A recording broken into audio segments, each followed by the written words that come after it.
So today I want to talk to you about the problem with most meal plans. And so usually when you go into a gym or you start a diet or something like that, you're following some form of meal plan. A trainer or your coach or whatever will give you something to follow. You'll go and you'll follow it. The problem with these meal plans is they are too rigid. They don't account for what actually happens in real life. So let's talk about what would happen if you go and you're going out to a restaurant with friends on the weekend. Do you stick to the meal plan and eat at home and then not eat with friends? Or do you go to the restaurant and only have a salad? Or what about if you're just going to a friend's house? Do you take your own meal there and be kind of like this weirdo who's got to bring their own meals to like a social situation? What about if there's a shared lunch at work or it's someone's birthday and there's cake or cupcakes or something like that at work? Do you kind of just sit there at the back and watch everyone else eat it, enjoy it, and have that social experience? Well, the answer if you want to stick to a meal plan is you'd probably say yes to those questions that I've just asked you, or alternatively, you deviate from the meal plan, and which essentially makes you feel like you've fallen off the wagon or that you've failed, and then it usually takes a period of time for you to be able to get back on the wagon. And that could be days, it could be weeks. Some people it even takes months to build up the courage or confidence to be able to get back on the wagon after falling off, after feeling like they've failed, which is potentially something that's happened quite a few times. And after a lot of failures, it makes it very hard for you to actually build your confidence back up and get back on that wagon. So when it comes to, let's call it dieting, just for a choice of word that's easiest, when it comes to your choice of meals and your strategy that you're going to use, for it to be sustainable, it's extremely important that there is a method that allows flexibility, that teaches you how to adapt it in any given situation, no matter where you are, what you're doing, who you're with, anything like that. And so that comes down to understanding how to use the system that you're following. And with that, this is why we are really big fans of the concept which is referred to as flexible dieting, or sometimes it's referred to as if it fits your macros. Okay.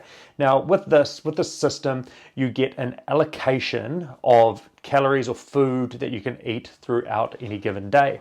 Now you can choose to spend those calories much like you could money in a bank account, however you like.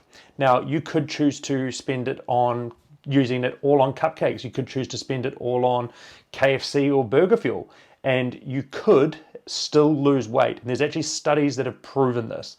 No, it is not healthy, and I'm not recommending that you go and try to lose weight and only live on Burger Fuel, because you will feel like crap. But it is possible because it uses a concept which is referred to as energy balance. Okay, which essentially in the most simple form means that if you eat less calories than you are burning, you will lose weight. Simple as that. If you eat more calories than you are burning off, you will gain weight. And if you eat equal to that, you will stay the same. And so what we do is we start by finding out where your baseline is, and then we put you into a deficit based on the amount of activity and exercise that you do and what your job's like. And so that becomes your target. And so when you're in any given situation, you're going to know how much room you've got to play with as far as what you could be eating. Now, let's put that into a few scenarios. So let's say it's a Friday night and you know that you're going out for dinner with friends on Friday night. And maybe you're going to a Italian restaurant and you really feel like having a pasta, okay? Traditionally quite high in carbohydrates, okay? You could do a few things in this situation. You could pre-plan your meal that you're going to have inside your calorie targets based on roughly what you expect that meal to actually take up. Okay, so if you think about a restaurant, you'd look at a plate and you'd go, okay, it's quite a nice restaurant, so my portions might be a little bit smaller. I'm estimating that I'm going to have 200 grams of pasta, and that I'm going to have approximately 100 grams of, say, chicken, and then there's going to be some cheese in there, blah, blah, blah. And you'd put a bunch of the ingredients of what you think were going to be in there. And then what you can do is you can put that in advance before you go to dinner that night, which will then give you how many calories you have left for the remainder of, or for that start of that day. So what you could have for breakfast and for lunch, which means that you can go and you can have that amazing dinner with friends that you'll really, really enjoy, and not overdo it on food by eating too much at breakfast and lunch. And so it's a little bit of a compensation strategy, allowing you to occasionally have foods that you actually really enjoy. And not only the foods that you enjoy, but the experiences that you enjoy, the social outings that you're gonna have with friends. Because you've got to remember that food is so much more than just calories and like carbs and fats and protein and things like that. It's cultural, it's social, it's family, it's like romance. There's so many other elements.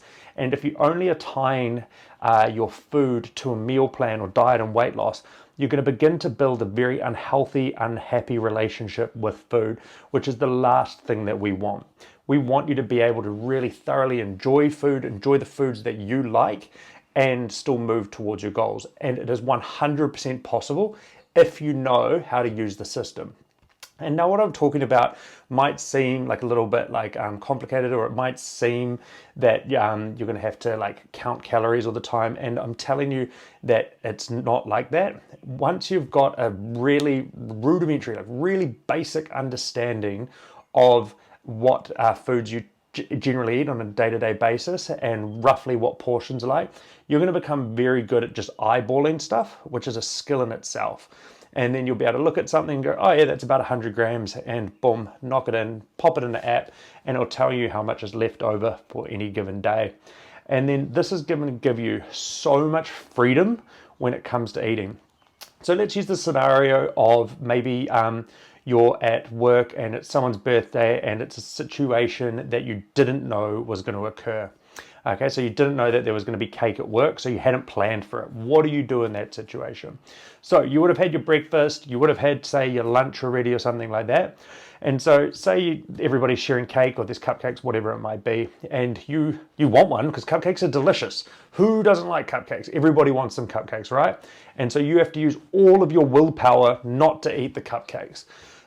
Or you could have the cupcake, you could enjoy it, you could then enter it into your daily calorie intake, and then you can just adapt the rest of your day to allow for what you've eaten within that additional calories that you've taken in from lunch.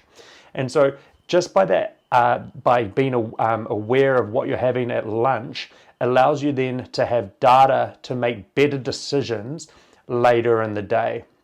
And that's what this process is largely about. It's about teaching you self-awareness of what you're doing and how it's affecting your goals and you moving towards your goals.